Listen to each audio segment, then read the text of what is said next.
मेरी मम्मी का मैंने अभी ऑपरेशन करवाया था आज से 1 ईयर पहले। तो ऑपरेशन में क्या हुआ कि अमुक जो गांठ होती है तो वो रह गई है, और अभी डॉक्टर बोल रहा है कि इसका कोई उपाय ही नहीं है। किस जगह गांठ है? और अभी गांठ में क्या करें हम? गांठ हुई थी वो टीबी की गांठ थी, कैंसर गांठ थी, या नॉर्मल ऐसे ही बेनाइन ट्यूमर थी? हाँ, गांठ तो प्रॉपरली नॉर्मल ही थी। नॉर्मल गांठ थी तो देखो, गांठ के हाँ। लिए एक बार सभी को मैं उपाय बता देता हूँ। सामान्यतः 3 तरह की गांठें होती हैं। एक तो टीबी की गांठ होगी, एक मैलिग्नेंट ट्यूमर जिसको कैंसरस गांठ बोलते हैं, और एक होती है बेनाइन ट्यूमर, बिना कैंसर वाली। ऐसे लाइपोमा भी हो जाता है किसी किसी, तो गले के अलावा और शरीर में भी हो जाते हैं। तो किसी भी तरह की गांठ हो तो काचनार गुगुल 2-2 गोली, वृद्धि बाधिका वटी 2-2 गोली, और पुनर्नवादी मंडोर, ये 3 चीज़ें ले लें।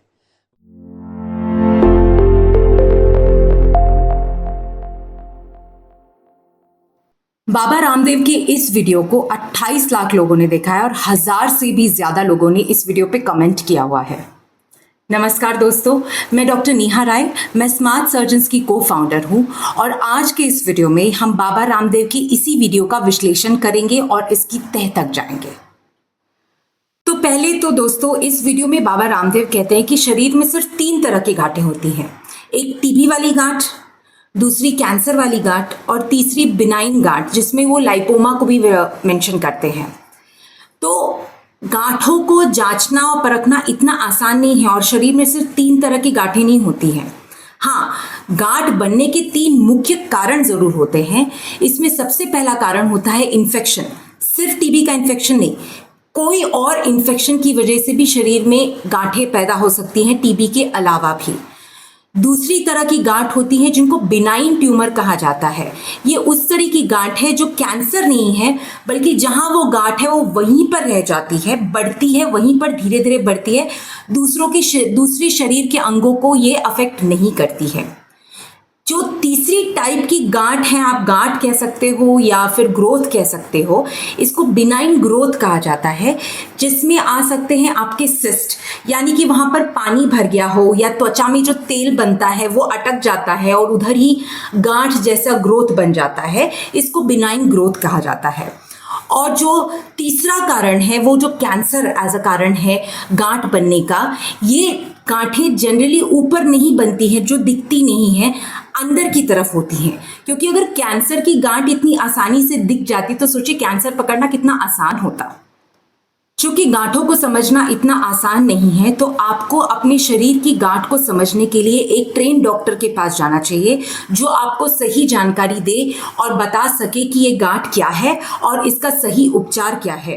पर चलिए बेनिफिट ऑफ द डाउट देते हैं और कुछ समय के लिए मान लेते हैं पेशेंट बता रहा है वो एक्चुअली में लाइपोमा ही है, यानी कि एक बिनाइन ट्यूमर। लाइपोमा फिर दोस्तों है क्या?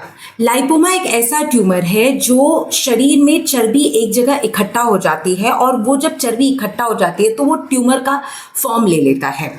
तो अगर लाइपोमा चर्बी इकट्ठा होने वाला ट्यूमर है तो इसके तो सिर्फ 2 ही तरीके के ट्रीटमेंट हो सकते हैं ना। पहला कि आप ऐसा कोई ट्रीटमेंट ले, ऐसा कोई इंजेक्शन ले कि जो वो गांठ है वहां पर वो चर्बी को पिघला दिया जाए। दूसरा तो सर्जरी है कि आप स्किन खोलें और वो जो गांठ है उसको पूरी तरीके से अच्छे से निकाल दें।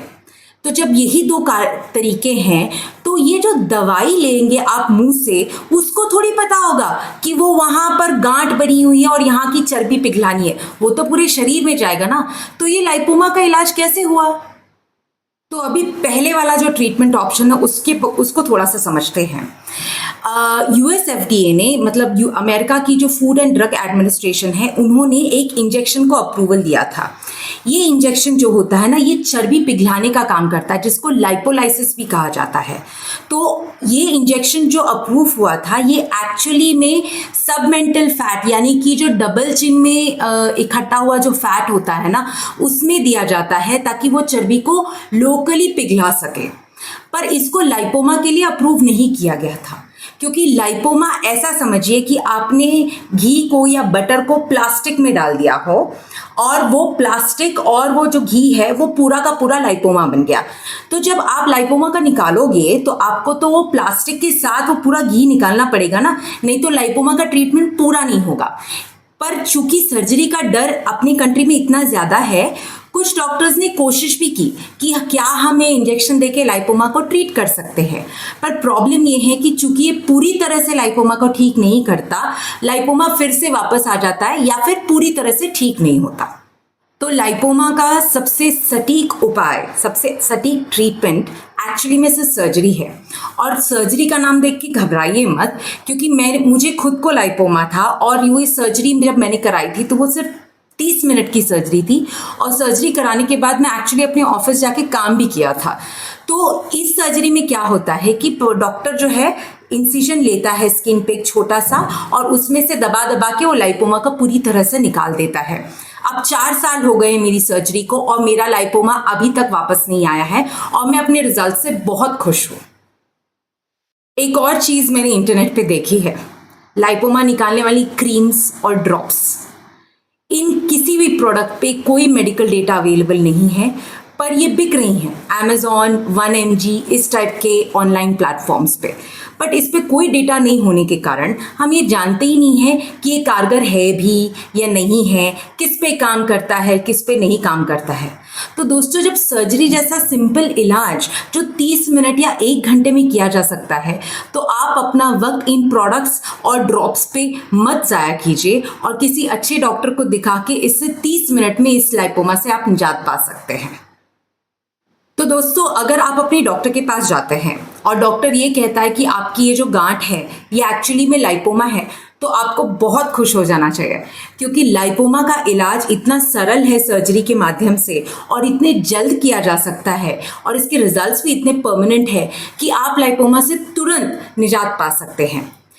अगर आपके शरीर में कोई गांठ है और आप किसी डॉक्टर को नहीं दिखा पा रहे हैं किसी भी कारणवश, टाइम कम होने के कारण, तो हमने हमारा व्हाट्सएप नंबर इस वीडियो के डिस्क्रिप्शन में दिया हुआ है।